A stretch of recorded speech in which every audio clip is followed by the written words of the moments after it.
from the day that counsel for the Atlanta Braves called us and said, I've got a contract and I want you guys to hold the earnest money and handle title, but I don't want to tell you who the buyer is, because if I do, if I show you the buyer's signature, you're going to know, and then you're going to have to sign all these confidentiality agreements, and I would rather not put you guys in that position. So can you take my word for it that the buyer has in fact signed the contract and agreed to hold this earnest money?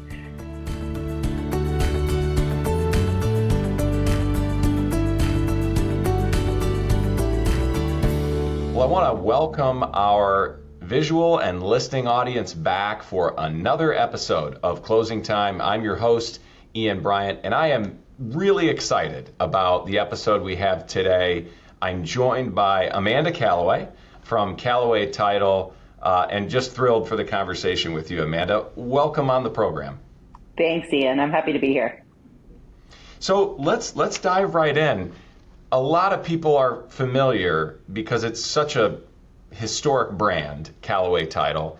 But for those that may not be as familiar, tell us about Callaway Title, just kind of your service areas, business mix, and geographic coverage. Okay, we are based in Atlanta, Georgia, and we are a commercial-only title insurance agency with a legal services division as well. So we are direct agents for all the big and some of the small underwriters in Georgia, South Carolina, Florida, Tennessee, and most recently also Alabama.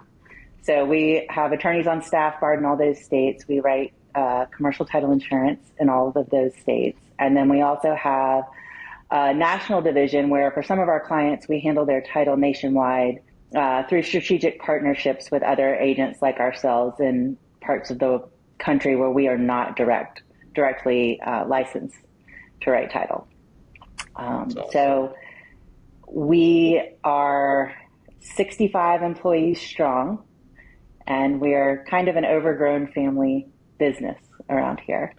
But we handle very large and small, all size commercial deals. We do everything from, $100,000 deal up to the hundreds of millions. So we take on all commercial transactions. So going off script here a little bit, you do some really cool transactions and have over history. What's been your favorite transaction from a commercial standpoint that you've handled across your career? So hands down, my favorite is doing the land acquisition and development work for the Atlanta Braves. They made a big move in 2013. They left downtown Atlanta and they acquired 80 acres in Cobb County, so just outside the city, and built a beautiful new ballpark as well as a mixed-use development surrounding it. And we got to partner with them from the very beginning, and I personally got to work on that deal on the front lines from the day that counsel for the Atlanta Braves called us and said, I've got a contract and I want you guys to hold the earnest money and handle title, but I don't want to tell you who the buyer is, because if I do, if I show you the buyer's signature, you're going to know, and then you're going to have to sign all these confidentiality agreements, and I would rather not put you guys in that position. So can you take my word for it that the buyer has in fact signed the contract and agreed to hold this earnest money?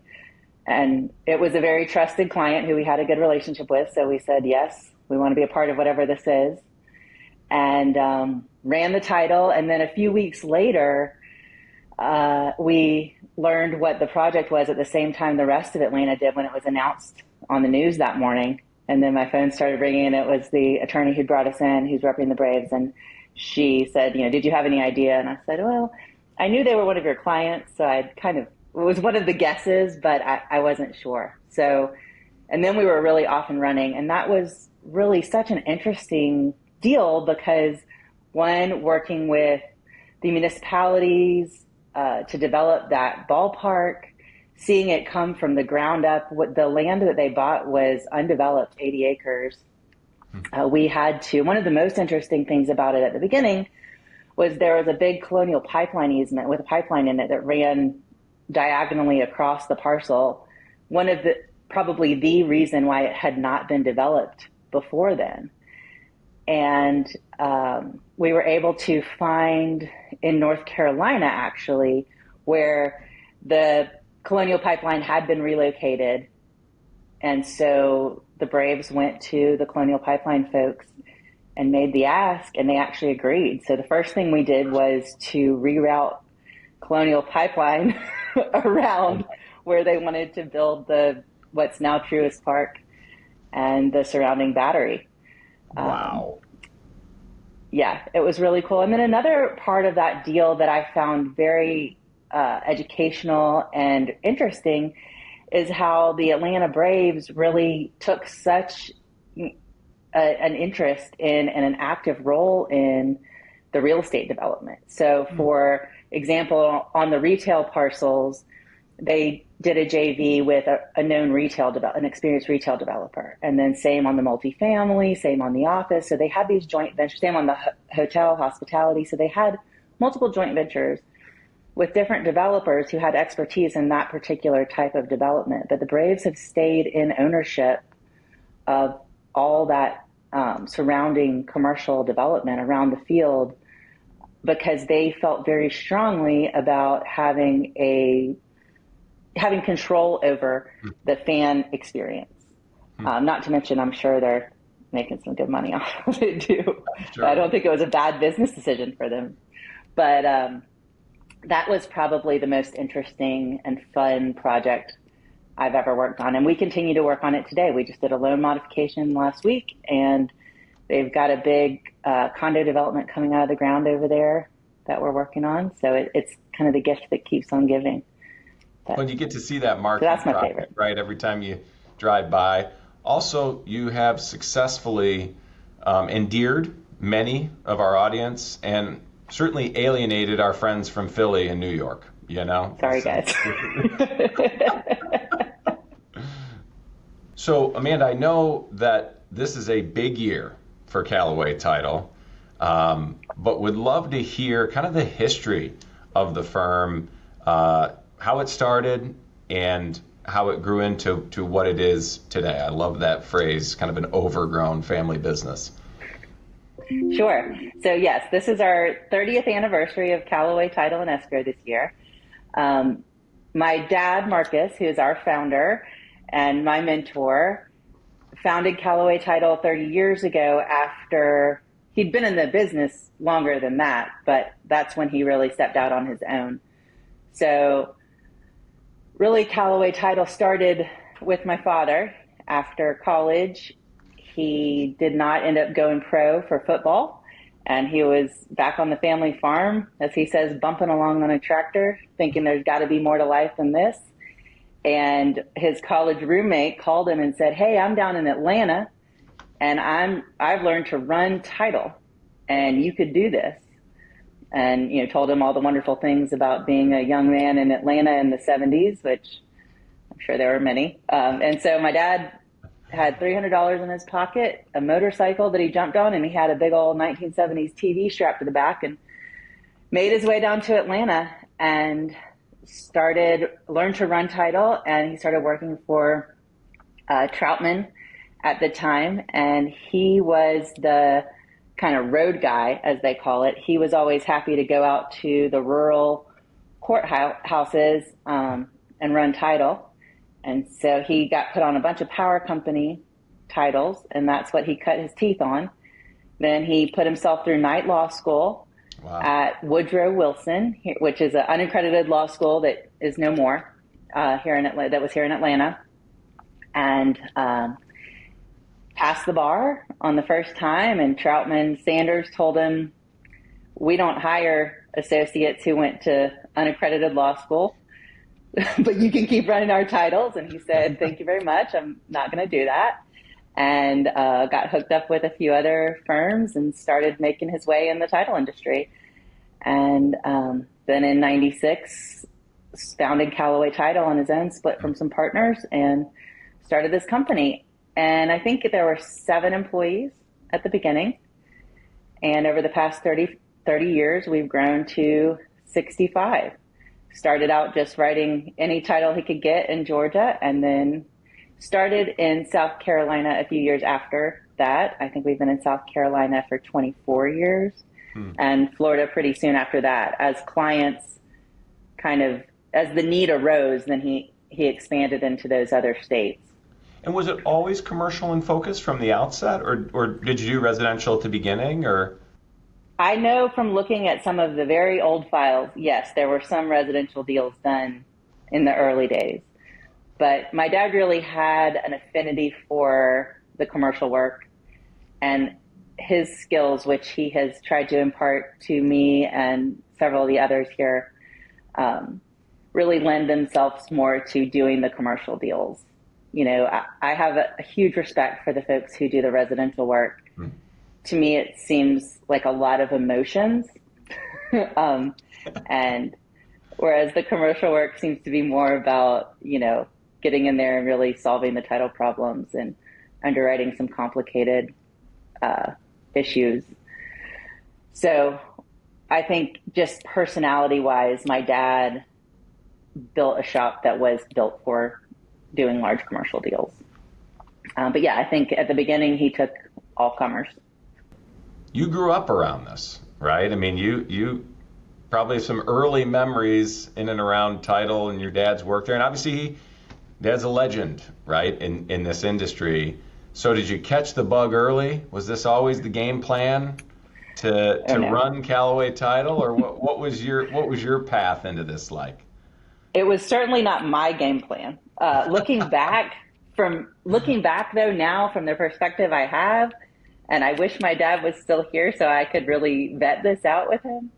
But I think looking back, he was kind of like puppet master manipulating me into finally coming to this on my own, which is how I felt like it happened. It felt the whole time like I had complete control. But looking back, there were definitely some guiding hands kind of leading me in this path. But no, you know, as a child, I certainly remember playing around with the copier in my dad's office and, you know, sitting around on the floor in the record room. And as a child, when someone asked me what my dad did for a living, I told them that he talked on the phone because this is pre-email. He was on the phone all day. It seemed like when I saw him working, it was mostly on the phone. And he was one of, you know, when like cell phones were just coming out and those bag phones, the Nextel bag phones. I don't know if you remember those. Oh yeah. He had one of those and he said that changed his life. And he had a sunroof in his car. And I remember he would put the bag up open the sunroof, put the bag up on the roof and make me like hold it while we were driving down the road so he could be talking on the phone driving with his Nextel bag phone. I don't know if you're trying to create a flex here, but you're talking about a sunroof and a bag phone. Early days, your dad's one cool guy. I mean, Oh, absolutely. So I did not see that as a path that looked desirable to me to ride around talking on a bag phone all day. So no, I had big city dreams of becoming a Broadway actress or writer. I was drawn to more creative. I would say what I do now is creative too, but in a different way. I was drawn more to the artistic endeavors. So while I did, you know, work summers and stuff, pulling books and making copies, I didn't see myself in this world until I graduated from undergrad at University of Georgia and decided that I really wanted to see what life was like living somewhere outside of Georgia. So I announced to my family that I was moving to Manhattan to pursue my Broadway dreams. And I did that for a couple of years. That's awesome. And did not make it big in the big city. But the part of my dad's kind of gentle manipulation to bring me into the family business was he was a big, he would bargain with me, make deals. And the deal he made about moving to New York, because he knew I couldn't really afford to live, especially the life I wanted to live in New York without some financial support from the bank of dad. He made a deal with me that he would help pay my rent in New York if I took the LSAT before I left and got those scores under my belt because, he said, look, you got to have a backup plan.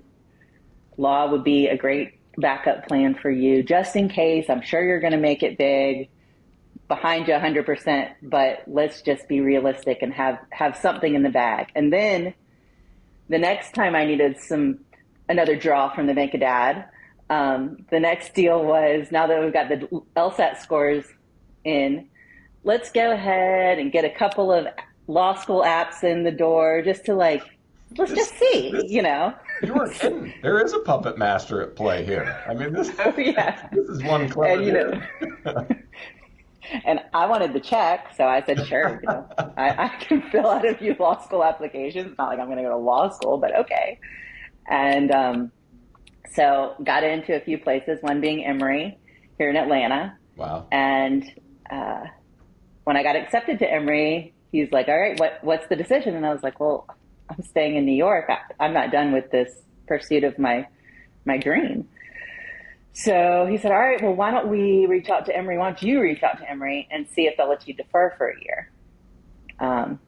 So I did, and they agreed.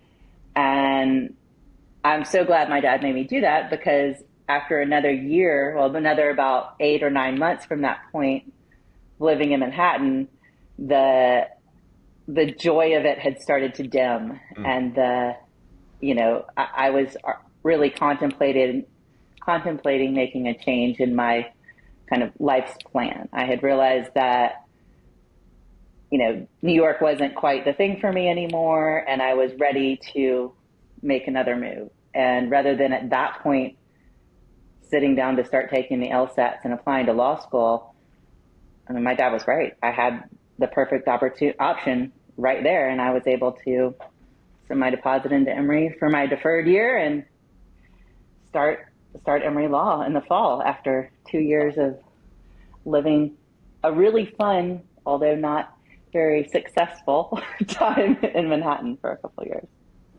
Did you, when you went to law school, did you anticipate that the outcome was to work with your dad, or you hadn't gotten that far? So that's kind of funny as well, because no, I did not think that I'm going to go to law school, get my 3 years done, pass the bar, and go work at Callaway Title. I went to the first year of law school with my mind wide open to all areas of law. Wasn't even really that focused on real estate, and, saying silly things to my family like, well, I don't know, copyright's pretty interesting, or, I'm taking this family law class.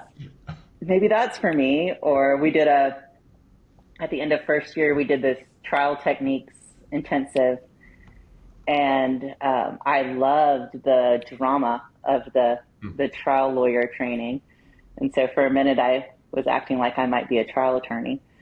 But there were a couple of events during law school and my summer work experience during law school that changed my mind and brought me around to accept my fate and really appreciate the great opportunity I was being afforded to go and work with my father.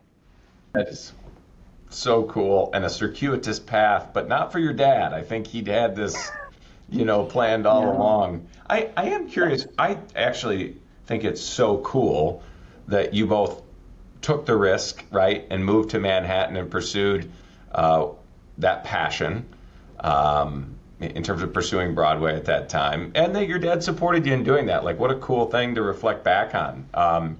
But I wonder, looking back, was there anything that you walked away from that experience and then going into law school, I don't know, lessons learned or things that you gained insight on through those 2 years in Manhattan? Oh, absolutely. I would say those 2 years in Manhattan did so much for my personal growth. It gave me a much thicker skin than I went in with.